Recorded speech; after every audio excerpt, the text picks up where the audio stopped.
The Business Mentor Talks is vlogged by no other, Armando Boots Bartolome, in cooperation with the Manila Times. It aims to bring to life and recognize entrepreneurs who constantly strive to create a living for the community as well.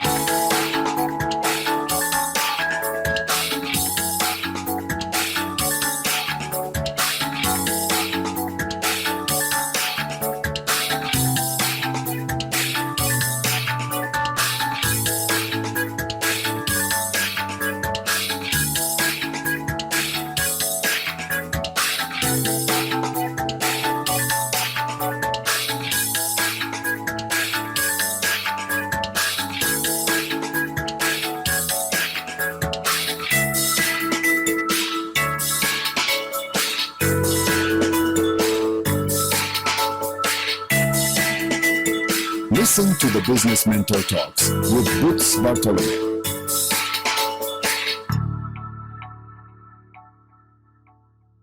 Again, this is a Sunday edition of the Manila Times Business Mentor blog.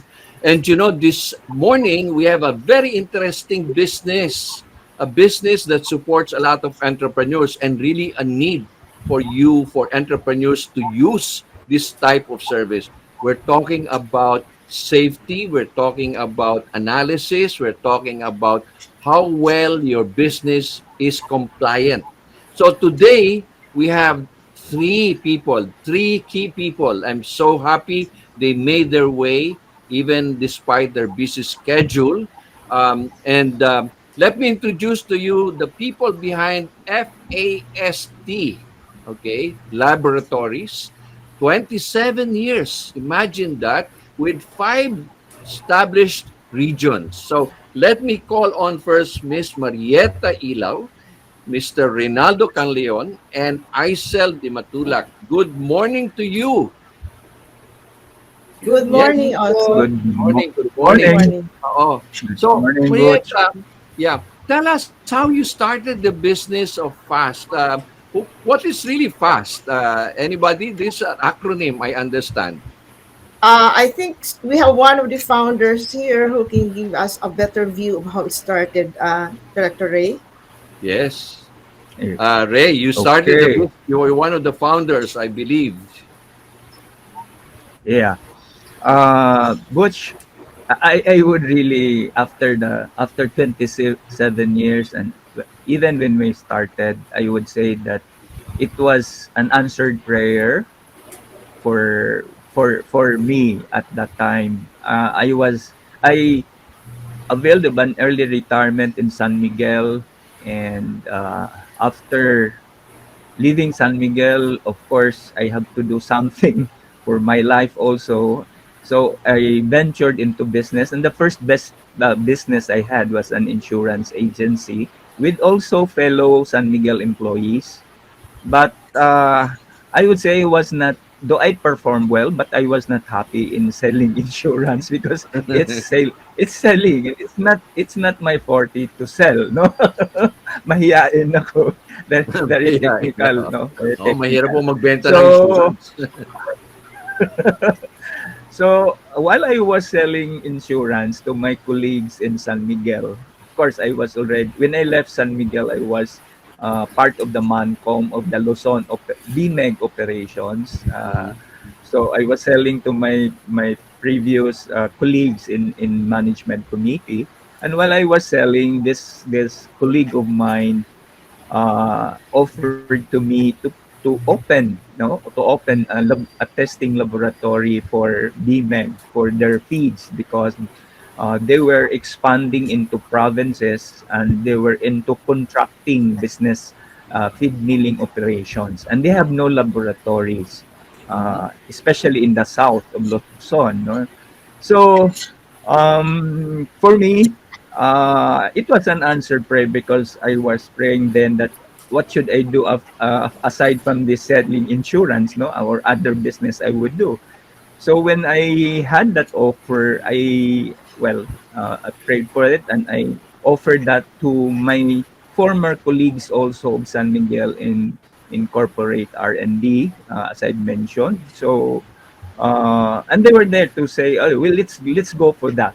No, that all started, and when we had that meeting at Dulcinea, that first all started to put up a business, a testing laboratory business, no, Mm-hmm. for San Miguel, for San Miguel. So, meaning it was already an outright market. A client was waiting for us, as we should say.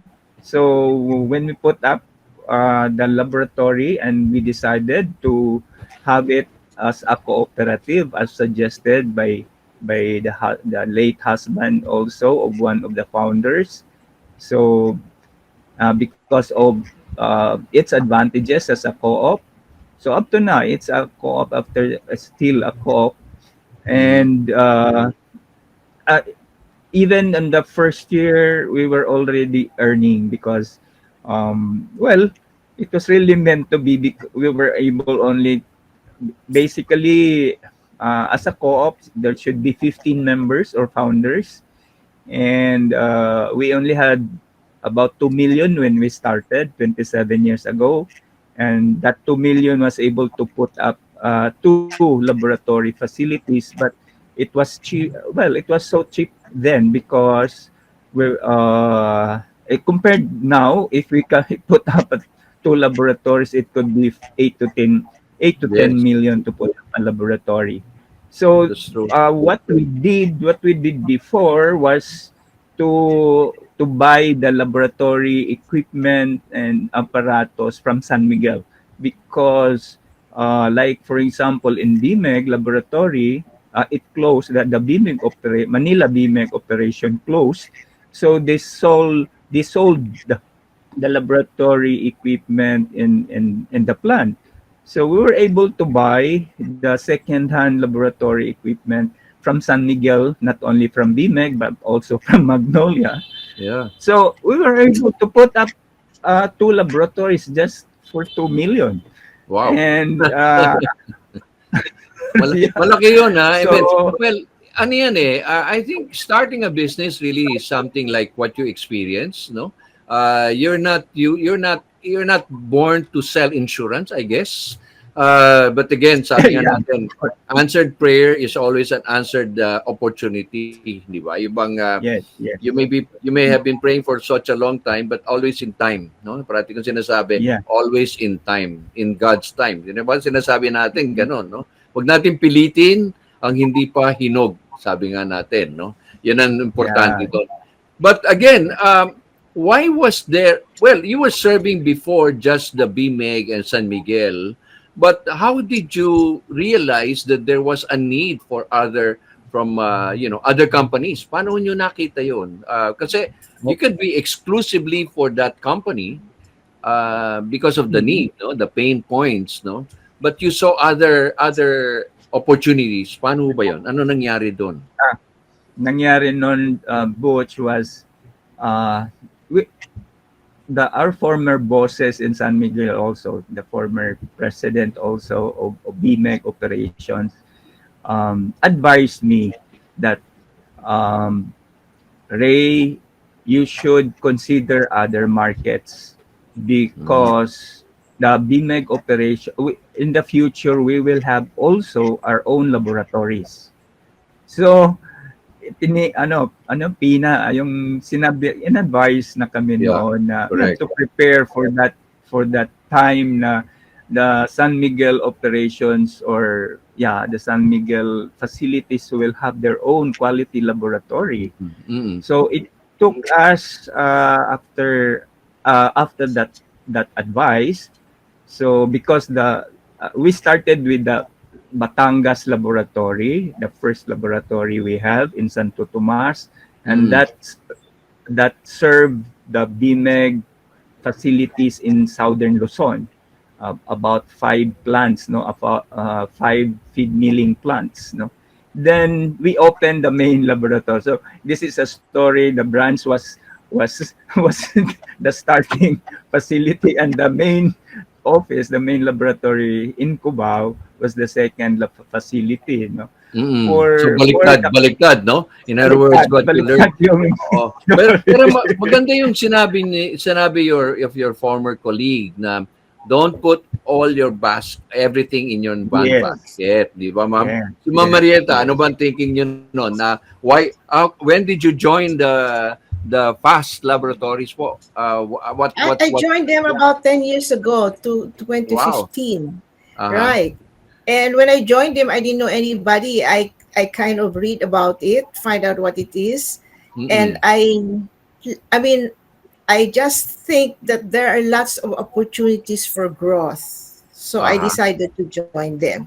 Mm-mm. So So, no, I mean, yes, yeah, go Butch. ahead, go ahead, go ahead. Yeah, go ahead, Marieta.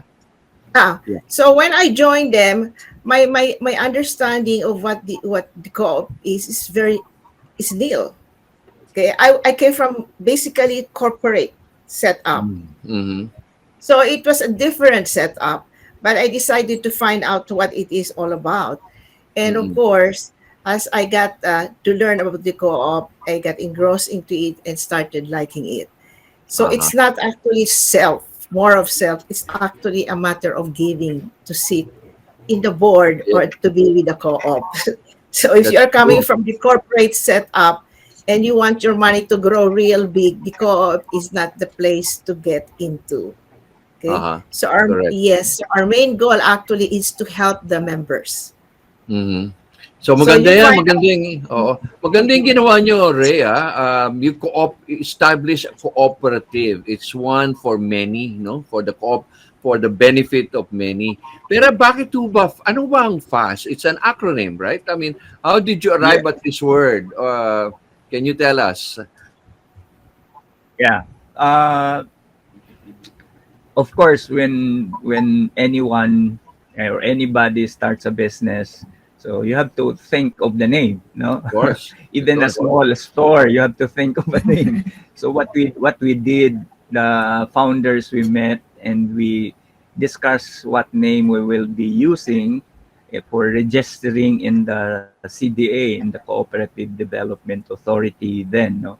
Mm. So there were suggestions, and what came out was fast. No, it was suggested by one of the founders. I still remember her. She's now in the United in England, and she's a doctor also in chemistry. So the name was fast was it stands for First Analytical Services. technical. Analytical Services and Technical Cooperative. So Uh-huh. FAST, no, Uh-huh. fast, no, but the fast laboratories is the trade name.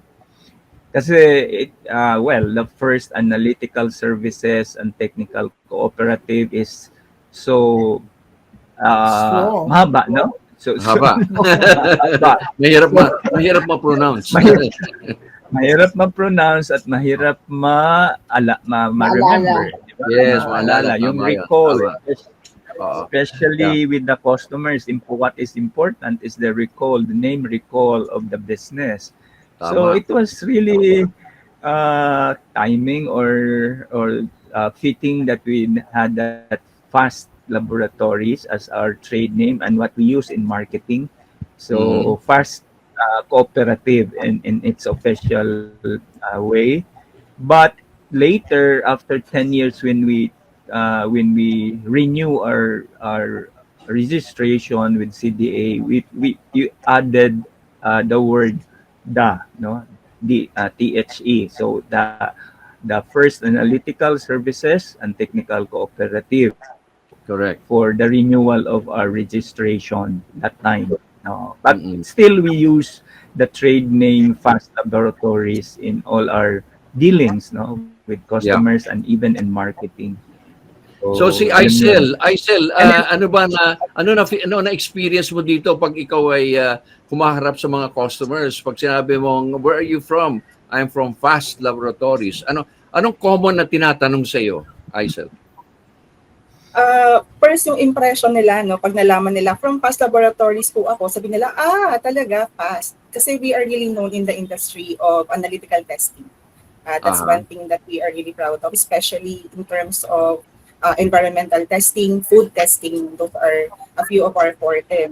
Kaya Mm. kapag sinabi namin fast laboratories, meron agad silang recall. But the Ayun. first thing, yeah, that's correct. When they ask why fast, are you really fast? Yun. So, that's one thing na talagang we try to live up to, no? Kailangan mabilis yung results and at the same time, quality pa rin. Kumbaga, So, so, lagi parang kami na-challenge no? doon. Parang sinabi natin, the founder started with the word fast and became a boost, no? To kick off efficiency both internal, di ba?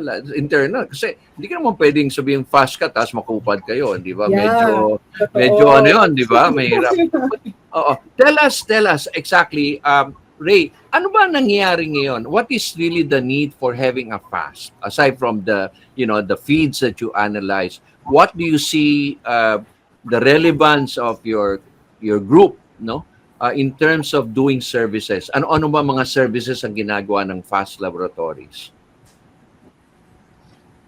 Okay. So we we started only with the feeds business and the feed analysis, the basic feed analysis, because it was sort of a quality control services for San Miguel feeds. No, Mm-mm. then we ventured, especially in Cubao, we started the water and the food analysis, Mm-hmm. because we had experts on food analysis. We have one of the founders or two of the founders were experts on food analysis because they were also former San Miguel employees, Mm. chemists, no, in the central laboratory. So it was really an edge for us to to to to venture now into the other types of samples, especially food, water, and wastewater. Mm. And we know at the time that, well, of course, we know that it is part of the government regulations for their businesses to have such testing in their raw materials, in their finished products, and of course, in terms of the environment, the waste they are disposing. Correct. So there's the need. Well, there's really, I would say, there's a lot of opportunities, a lot of the market is there, is funding because of the need of the government in terms of compliance, for the business to exist, and especially if the government is becoming stricter in terms Correct. of compliance. So we're Correct. there, no? The business is there. So we are saying na if the government is becoming stricter in terms of implementing or enforcing government requirements on businesses, the better for our business. Mm. But lately, di ba, nabasa natin sa dyaryo, no? There are like a government warning on when they water the plants, no, or the fruits, the vegetables, no, the E. coli. I'm sure you have heard about that. And it's kind of scary for consumers. That's the reason why if you are a producer or manufacturer, you have really to be compliant kasi 'di ba? Marami kasi man sinasabing, "Oh, kaya na namin 'yan." Yan ba ay magandang procedure 'yan, Aisel? I mean, how can you convince an entrepreneur na if you do be compliant, you can really be upgrading or upscaling up your business, 'di ba? Aisel? Yeah. First na sinasabi namin sa customer, no, when they come to us, una nilang tanong, what are the requirements that we have to comply? Kasi Mm. when you secure business permits and all these clearances, you are required to submit proof that, for example, the waste that you are releasing are compliant with the Clean Water Act and the Clean Air Act, as well as the Drinking Water Act. No, we have to make sure that the general public's health is not compromised. Like, for Mm. example, if you are a manufacturing company, you really have to convince the government that the food that you are producing will not pose threat to the general public. So that's one thing na nakaka-require or nakaka-drive dun sa mga entrepreneurs to really follow the requirements kasi they cannot operate their business otherwise. So, So, isa yun sa significance din ng services na ino-offer namin. We are really partners with the government to implement yung general welfare, hindi lang ng general public, pati rin ng environment. So, yung Correct. business namin nag-arise talaga, nandiyan na yung need, nandiyan na yung market. Mm-mm. So, really, it's not really that hard to market the service. Mm. Bakit pala kayo naglagay ng iba-ibang branches sa ibang regions, Marieta? Bakit kayo nag-expand? You can just stay where you are, stay in Cubao, stay in Batangas, but you are in 5 regions now. Fantastic. Paano, Yes, ano ba we are naging... in 5 regions. You have to remember that Uh, a lot of businesses are more in the small and medium uh, enterprises. And to put up a laboratory requires a lot of this budget setting and also regulatory requirements compliance. So mm-mm. that is where Fast Lab comes in. So they would come to us and have their samples tested. Instead of putting up their own laboratories, they would search, they would go to us, a third party laboratory, to do the testing for us. Now, Mm. as far as our laboratory is concerned, as far as Fast Lab is concerned, we now have to overcome the challenges of all the certifications. We have to deal with all the governments. We are ISO certified. We have to be certified by DOH, certified by BAI. So all of the certification are shouldered by us. And that spare the small, medium enterprises who cannot afford to put up their own laboratory, the expenses. Well, So I think actually, that's that's true, no? That's true, hindi ba, Ray? Because if I'm an entrepreneur, I'm Yes. just starting up, I yes, you cannot afford to cannot. have my Yeah. own lab, right? I mean, sabi mo nga, it might cost more than 10 million nowadays for a complete lab. But here you are, the idea of subcontracting it or authorizing Fast Lab to do handle, mas meron kayong credibility at the same time, the technical people, right? Ganun ang purpose nyo, right? We also saw the Yeah. probability of business in other areas, like you can see Mindanao, the growth in Mindanao as far as Yes. agriculture is concerned, the mining is concerned. Mm-mm. So with 2 laboratories in that region, we keep in touch with the business. Okay, keep in touch with the growth. Mhm. Okay, So, so we want to be there when finally those businesses boom. We want to give them the opportunities to grow. Okay. correct. So you're To one of add to the that, okay. uh, Yes, Ray. yeah, I just want to add to what Mayet mentioned also. When we started, well, as I mentioned, we started in Santo Tomas, Batangas for the Batangas plants of San Miguel. Then we put up Cubao for Metro Manila and other analysis. But after that, we we considered Cebu because Cebu is the second biggest commercial district, has the biggest commercial district after Manila, di ba? So we Mm-mm. were looking that we were looking into the we would say that these are strategic locations or areas where we can grow our business. And to be proud also, we were the first ones to venture in testing laboratory, to venture into other places, no? Like Cebu and Cagayan de Oro. So, yung competitors namin, even the big multinational competitors, were not doing that. They have only a laboratory in Manila. So, and when we did marketing and investigation also in Cebu and Mindanao, they were saying, especially the businessmen, they were saying, "Now we need laboratories here. We don't want to send our samples to Manila because Correct. it will take time, and they Mm-mm. don't know what Manila laboratories are doing to their samples, etc. We want to see actual laboratory testing laboratory in our region or in our cities." So that happened. So that really pushed us to build laboratories outside here in Metro Manila. And Mm-mm. after so many years, the and up to now, our competitors are following us. They are now present in where we are. I would Mm. say. Yeah, para bang where the driver of growth is, you're there. You're really after that. Yes, No? In other words, yeah, kung saan yung mga growth areas, and there's still more growth areas that as we are talking about, no, the development, no. So para bang you're very intent on listening to the needs of the customers, lalo na yung mga companies, no? Tama yun because how can I send my samples to Manila? One, the safetyness, the expiration, baka mamaya dumating sa inyo na contaminate na. Di ba? Ganun ba yan, Aisel? Yes. Yung mga pinapadala. So bakit akong papadala? At the same time, the rapport that your people in the specific region can establish with the entrepreneurs there, they speak the same dialect.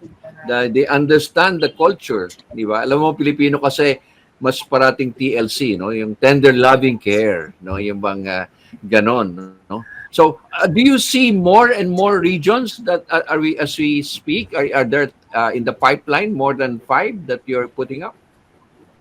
Yeah. Yes, we're planning to put up more. Okay, Aisel, go ahead. Yes, ma'am. Maraming excitement dito sa FAST talaga. Oo. Alam mo, ladies and gentlemen, you're talking to the FAST group. So, they're that aggressive. Okay, yeah, Aisel. Yeah. Can we divulge it? Hey, Gay, can you divulge it Siguro at this naman, point? yeah. So she won't Kasi be one step ahead anymore.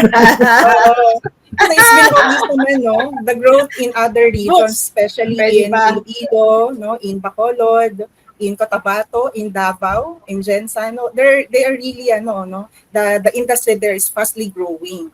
So Oh, yeah. those are the regions that we see in our planning for the next years to come. Na hopefully, in God's perfect time, na-mention nga natin kanina, will be there, will be present there.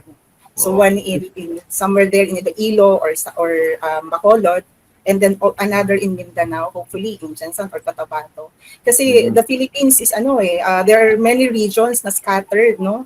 Yung iba ang means of transportation lang by sea, ang iba by air lang.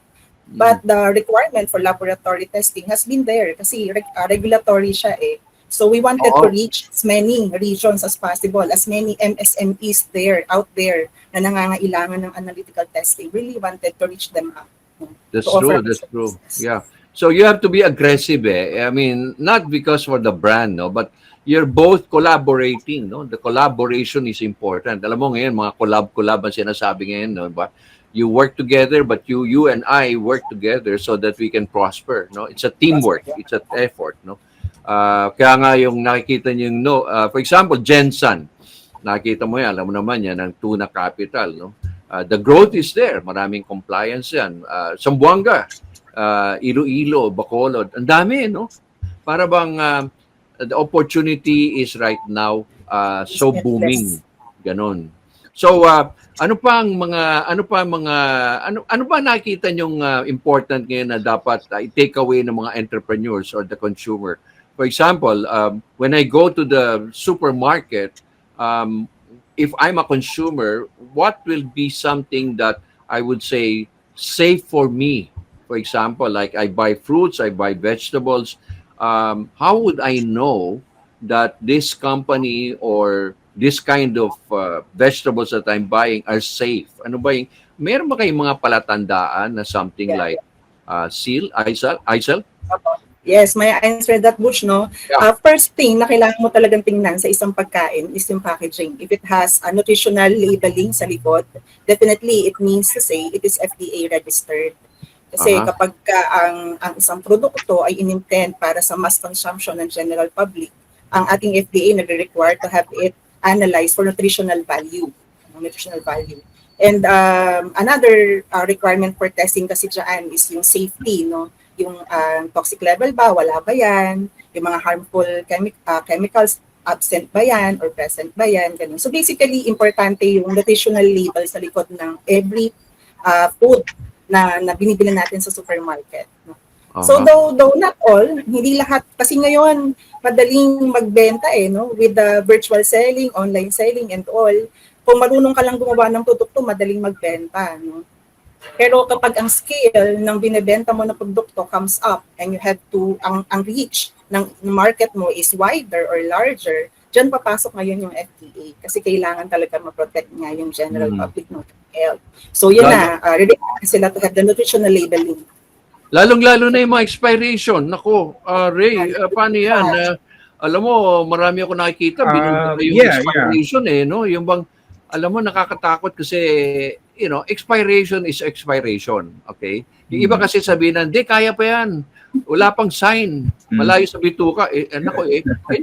Can you really take, I mean, I'm not going to take risk. Anything that I eat, I'm not going That to risk, right? yeah, that in addition, Butch, to what Aizel mentioned about nutrition labeling or nutrition facts, no. One another way is to see especially the food products, to see that in what you mentioned, the expiration date, good as etc. No, the expiration date. Mm. That is one of our services also. We do what we call the shelf life study of food Ah, products, especially new food products. So we do the shelf life studies, and we would be able to determine how long, or to determine the expiration date, no? So yun yung importante, as mentioned by Aisel, aside from the notary facts, but also the expiration date. Kasi ano talaga yan, importante yun, no? For the safety of the consumers, no? Because it mm-mm. is food. Because it could be that after the expiration date, there could be other chemicals being formed in the not healthy or even toxic chemicals from that, or the microbial load will be bigger, etc., and Mhm. will cause diseases. So we should, the consumers, well, should be really knowledgeable, or being careful, no, to buy foods, no, especially foods, no, they have to Mm. look into that. Tama Mm. yung sinabi ni Aisel din, kasi marami ngayon, lalo ang SMEs, madaling to come up with their own food products, but it would be wiser, and for for these entrepreneurs to consider the nutrition facts and shelf life studies, yeah, for their Mm. own products, to make their market be bigger, or far reaching out to other markets, no, Mm. even abroad, no, even abroad, so they can export their own products if they have the nutri-facts and shelf life indicators, no. Oo. So yun yung yun yung importante sa food. And kasi pag nutri-facts, that means FDA registered or FDA approved yung Mm. then yung, kaya lang, Filipinos, they can find ways also to invent their own nutri-facts, no? Because there is a standard form of nutri-facts or nutri-labeling, so they can invent also on their own, no? So that's something, a challenge also for the government. Mm-mm. Yeah, but yun importante. But again, I said, for example, if I'm a micro entrepreneur, I work from home, I studied, and I came up with a product like a bangus or a sardines in a bottle. I follow the procedures based on what I learned from the YouTube University or the Google University. Yung mga ganon. If I want my product to be tested, do I qualify, and can I get the services of FAST? For example, I have one or two product that I probably bottled as sardines and all this. Can a micro entrepreneur avail of FAST? Yes, yes. They can just come up to us, no, and bring the product to us and let us know what type of testing they wanted to be done to their samples. Or as simple as if they go straight to FDA, they will be told what are the testing that should be done. Though for general safety, very basic yan. Coliform, HPC, DPC. Those are the automatic parameters we're going to offer to the customer, to that entrepreneur, once he enters our laboratory. So, hindi dapat sila matakot na, ay, baka No. mahal. Kasi alam nyo, di ba, Ray, Mariette, no? We are, Parating ang attitude ayoko dyan, mahal. Yung bang Oo. nagbibenta ako ng sardinas. Okay, I have a business concept, okay? But I have a bottled sardines. I tested it with friends. Masarap. And then they encourage me to sell. But the question is it selling right away to the public, or should I go to the next step and say, avail of FAST? But the question is, ay, baka mahal. Anong pwede nating maitulong doon, Ray or Marietta? Alam ko paano Butch is this. Before you can sell any products, okay, to the market, it has to be registered with the FDA. Kaya Mhm. makikita mo na andun mismo sa label FDA yung registry number. Mm-mm. But the challenge there is for those foods that are being sold online, mahirap nang i-track yan. Kaya because FDA itself cannot do that. They cannot track or see to it and inspect every product in there. Pero pag yan pumunta sa supermarket or dapat mandatory yan, dapat may FDA registered. And before you can register or you can be considered registered by FDA, you have to present test results. So, kailangan Ah. ipapa-analyze mo yan. Kailangan may shelf life study siya na ibibigay mo. Ngayon, Mm-mm. ibig sabihin, hindi mo yan maiko-commercialize o hindi mo yan pwedeng i-export kung wala yung mga results na yun. Kaya, ang gagawin mo, you have to go to an accredited testing lab. Hindi pwede kahit saan na testing lab. Because if they are not accredited by the FDA, like we are accredited by the FDA, then the FDA will not accept the results. Correct. So para bang sinasabi natin na pag gusto mo magbenta, you follow the procedure, be compliant. I Yes. mean, it's an investment at the same time peace of mind, protection, Right. to have my product even if I sell online, but I'm at peace because dumaan na ito sa, your testing, compliance, so I can do selling online. Aside from the supermarket, of course, but medyo risky ngayon pala ngayon pag bumibili ka ng mga products online na walang assurance ng FDA, di ba? Ganun ba 'yon? Oo. Yes. Yes. Yun ang Yes. problema. Oo. Yeah. Yun ang problema, yung mga online products. But yung mga on the shelves, And- yung mga nasa mga shelves ng supermarket, ano yan eh, may approval na yan eh. Most of them. Oo. Oo, Kaya- kaya nga meron tayo nakikita mga So- supermarket na 6 months before they go on clearance sale, di ba? Right. Pero Yeah. nakalagay, very specific 'yun, di ba, Ray? Nakalagay doon, the expiration is this and that, no? 'Yun ang importante doon. Oo. So, Yeah. oo. But you see now in the And also, yeah, Aisel. sorry. Ay, go ahead, sir. Kaisel? Yeah, Aisel, Okay go po. ahead. Boots, no, I just wanted to answer yung kanina na is it cheap? Syempre, hindi mura ang testing. Lalo Correct. na kapag accredited ka ng isang government agency na merong regulation tungkol doon sa product na yon, there are certain standards you need to follow. But, ang testing kasi nasa initial phase lang naman yan ng production. Once na-establish mo na yung tamang good manufacturing practices, definitely your product will comply with the standards. And so once it is registered na sa FDA, nandun na lang yung testing yan. Ang testing would be na lang yan, annual na lang or semi-annual na lang. Sa umpisa Correct. lang talaga, you really have to invest for the testing para makuha mo yung certification ng FDA. And then afterwards, if you retain the process, walang binago sa ingredients and all, so you don't need another testing. So yun nga, so hindi siya ganun ka-cheap, pero it's a good investment. Tama 'yon, it's an investment talaga kasi nagsimula ka na negosyo, nag-invest ka doon, di ba? How to start a business.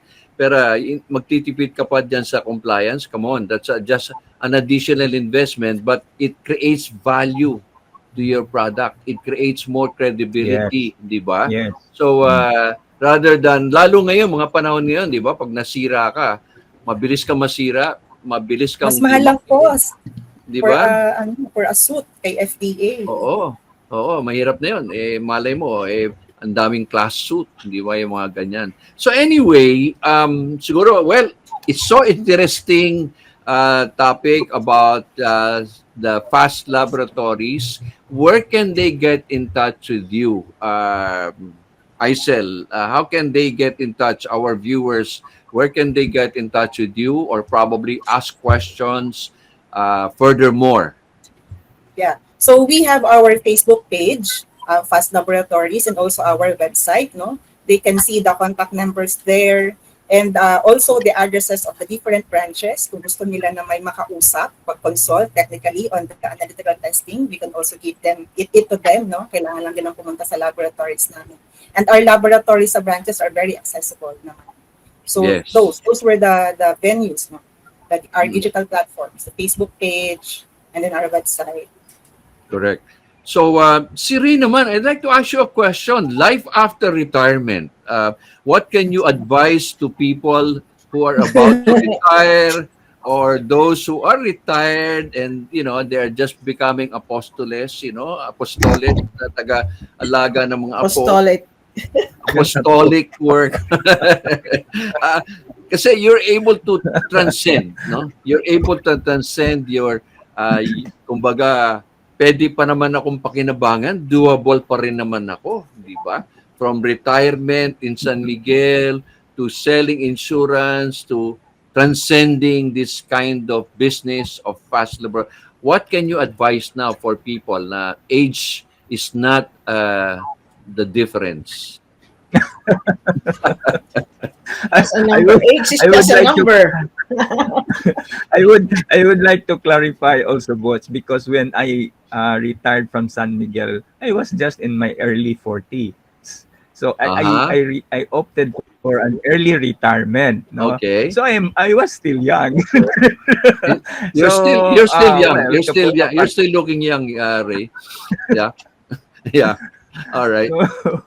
so well, at that time, so very eager to, well, to have still uh, a business, no, that's something, aside from being employed. It was good really to, I was convinced then to have a business instead of employment. Uh-huh. After being employed also for almost 20 years, so it was good to shift, no, that's a shifting of, well, I would say paradigm for me to go into business, because Mm, business is really good, if you know how to do it, or you mm, have the expertise, you have the experience. If somebody has the experience, the expertise, the knowledge, the business sense also, it's good to go into business nowadays, no, mm, especially also for retirees. When we retired from San Miguel put up uh, a program they called before Life After San Miguel. So mm, we were trained, we went through a lot of seminars on businesses, no? And that was good because we were exposed already to, after San Miguel, another life, we were exposed to business life. mm, So we were into that, no? And like, for example, a lot of San Miguel colleagues now are into cooperatives also, the transport cooperatives like that, mm. no, Yeah. because they were involved in the logistics and transport operation of San Miguel. So, Mm, nandun yung expertise, nandun yung correct. experience to business, and plus the business sense. And of course, a space, I would say, a space for our Almighty God to operate within us, Exactly. Exactly. In other di ba? words, you have to have that prayerful life. Always. You have to have, yeah, you have to have that discernment, no? Kasi sometimes, yung mga retirees, meron na silang retirement pay, no? I mean, that's the last money that you can have, no? But wag iwawaldas, I mean, Mm. don't spend and spend for nothing, parang that's why the importance of discernment is very important, no? Hindi yung gaya-gaya po tumayan, di ba? Marami kasi mga retirees na, ay, uso-uso ganito, keeping up with the Joneses, di ba? So, like you're very Yeah. fortunate because you have friends, you have colleagues, you have a company that help you transcend, di ba? Ganon. Si Marietta naman, from corporate to cooperative, wow, that's a big jump for you. Right. Being corporate and all of a sudden, from the corporate world down to shifting to cooperative, what kind of transition, or probably people who are in the same situation like you, what can you advise them? Well, all you have to do is know what the business is all about and learn to more or less adjust to it. And there should be the passion for it also. Mm-mm. Okay. And being in a cooperative, understanding that the main aim of a cooperative is to help the members. Okay. And to grow the business is one of those, at the same time helping the community where you are in, and everything will just fall in place. Correct, correct. So, yeah. So I'm happy. Again, thank you for this opportunity. Thank you for this enlightenment of meeting the fast people. Siguro kayo yung fast, no? Hindi na, minsan nawawala na yung F dot S dot, no? Parang FAST na lumalabas agad, no? And again, thank you for being a member of the PCCI Quezon City chapter. You're very active. Thank you for all the support. Lalong-lalo na yung the halal seminar that we had last month, wherein you gave a lot of enlightenment together with our other speakers from DTI, di ba? So again, more power, and I'd like to see you grow into those areas that you mentioned, no? And proudly Filipino, di ba? I mean, Yeah. kumbaga, there are a lot of competitors, but you're standing out because you're one homegrown Filipino that is being followed by a lot of foreign competitors, no? And I hope to see also fast growing in other countries. Meron ba tayong nasa pipeline ba yon, Ray? Is that part of your dream now? And say, In our vision, books, Yeah, nasa vision namin to be yan. global. parang sinabi natin, Global. we have, di ba, big, hairy, audacious goals, right? Parang sinabi natin, hindi naman bawal managinip, di ba, Ray? Oo. Uh, Panaginip, Yeah. books. Panaginip. Marami Oo. pang nangangailangan sa Pilipinas, Butch. Correct. Pero maganda na rin na makita natin na merong fast USA, di ba? I mean, di ba? Wow. Kumbaga, branding, Yes. di ba? Yeah. And to see both of you and the cooperative members being proud. Kasi meron kayong mga members ata, or founding members who are already retired abroad, no? And they might be Yes, the one yes. to take the lead, no? So why not? Di masama, di ba? Hopefully. So Yeah. in God's time, I want to see fast probably in the next 2 years, no? Fast California, fast Texas, Plus Canada. fast Canada, di ba? Maganda 'yon, right? Yeah. So again, last words, Ray. What else can you say now, Mr. Ray? Yeah. For Fast Lab, that we will be consistent and continuously follow or implement our mission, no, our vision and mission for the business, and of course, to make it grow and bigger, and be and to grow in terms of numbers of members also, and to take care of them, the members of the cooperative, and to be government compliant. And for the others in the industry, in the business, or those who are into considering business as an option of their retirement or of their addition or their excess funds, they can invest in FAST as a member of the co-op. Anybody is welcome to be part of FAST Lab. Oy, hindi ko Yun alam muna. yan, ha? Hindi ko alam yan. Pwede pala opportunity yan, Ray, ha? Aisel, di mo naman sinishare sa amin yan, eh. Pwede pala maging Hindi member. nagtatanong eh. Well, Ngayon alam mo na, Boots. Oo nga, pwede ba yun? Professional ka naman. Oo. So, Yes. Marieta, Yes. paano ba anong as low as how much is the investment? 50,000 to get in as a regular member. You are now entitled to all the benefits, and we have a lot of benefits for our co-op members. So kung ako yung entrepreneur at ako yung nasa food, pwede ako maging member. At the same time, what do I enjoy? Can I enjoy some of the testing and procedure services? Yes, you would have patronage refund for that. You will have what we call in the cooperative profits, parts of the profits. Interest Okay, on so share meron ka niya. You will capital. have discounts also. Interest on share capital, ang aming tawag dyan. Aha. You can join we have a pre-membership seminar where you can shoot all the questions you want to ask. Okay. We also so, have additional health insurance for all the members on top of the employees have a regular on top of that. Okay, good. So Aisel, the next PCCI Quezon City Chamber meeting we will be asking you to explain this. Okay, so that will be your homework. I look Uh, forward to it, Sir Boots. No? Yeah, I'm because happy to this is join the you only there. time that I learned about it. Kala ko it's just a brand. That's it. We're cooperative. But again, you open also to for other people to become Yes cooperative po. members, which is good, no? Kasi kung ako retiree at wala naman kumagawa sa pera, ilagay ko na yan, di ba?